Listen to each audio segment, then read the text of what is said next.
Oh, que c'est beau! Et quand tu rentres dans une église aujourd'hui, c'est magnifique, contrairement aux églises qui étaient en tôle. Aujourd'hui, les églises sont en béton, c'est-à-dire que c'est propre. Quand tu rentres, il y a un écran géant qui affiche les versets bibliques. Les protocoles, les membres du protocole sont bien là, ils sont bien disposés. C'est-à-dire que les chaises aussi sont bien disposées, les chaises sont confortables. Quand tu rentres, monsieur, prenez place. Le modérateur, il sait chanter. Oh my God, il a une très belle voix. Évidemment, quand tu l'as, il t'emporte dans sa belle voix, bien sûr. Le prédicateur, il sait bien parler français, il s'exprime très bien, il utilise des mots soutenus. Donc, c'est-à-dire qu'il est compliqué, il a la connaissance, il connaît les mots grecs, il connaît les mots hébreux. Mais le problème aujourd'hui, c'est que la personne du Saint-Esprit et ses œuvres qu'on devait mettre en priorité, on les a carrément reléguées au second plan. Dans une église à l'époque, quand les apôtres avaient entendu que la Samarie a reçu l'évangile, acte 8, on a envoyé Pierre et Jean, ils sont allés prier pour que les gens reçoivent le Saint-Esprit. C'était la priorité. Dans acte 19, Paul voit les disciples et dit, attends, la première question qu'il leur pose, pas que, est-ce que vous avez d'abord quelque chose là, un endroit où on va prier? Il dit, non, attends, est-ce que vous avez reçu le Saint-Esprit quand vous avez cru? C'est la priorité. À Éphèse, il a prié, il a fait son culte, il a passé 2 ans, il passait des cultes dans une école, l'école de Tyrannus. Et c'est là où il y a eu des mouchoirs qu'on appliquait sur son corps qui guérissaient les malades. Il y a eu des guérisons. Mais parce que Paul avait mis en premier lieu, en priorité, la personne du Saint-Esprit. Aujourd'hui, dans nos églises, quand on baptise même les nouveaux, aujourd'hui, on ne se soucie pas du Saint-Esprit. On ne leur demande pas, est-ce que vous avez reçu le Saint-Esprit?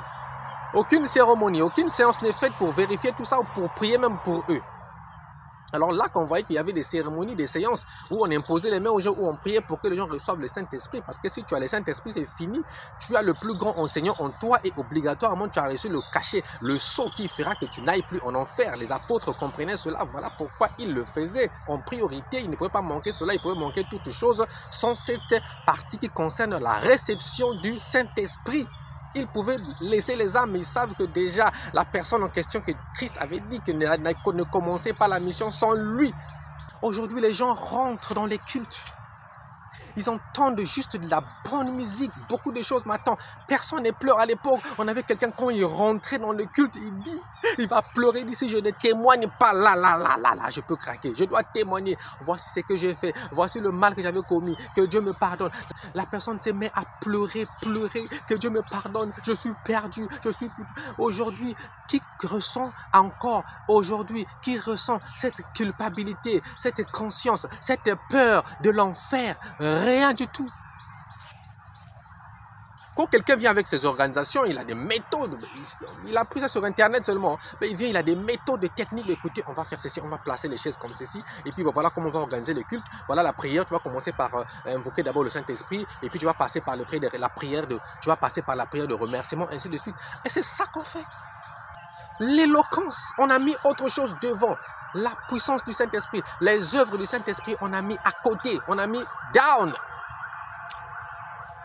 Ok, voilà pourquoi aujourd'hui on rentre avec nos démons, on sort avec nos démons. Nous rentrons avec nos démons, nous sortons avec nos démons. Nous rentrons avec nos maladies, nous sortons avec nos maladies. Tout ce que nous avons, nos soucis, nos problèmes, même les prédications qui sont données, comme ces prédications-là ne sont pas sous la mouvance, sous l'inspiration du Saint-Esprit, ça ne touche pas les cœurs, ça ne chasse pas les esprits, ça ne change pas, ça n'apporte pas de solution à nos problèmes, évidemment. Et la suite, c'est quoi? C'est qu'on va se lasser. Ah ben les âmes ne viennent plus, faites le suivi, les gens ne viennent plus. Non, c'est du haut, c'est l'organisation. C'est nous, on a préféré être organisés que de laisser le Saint-Esprit appliquer, mettre son organisation.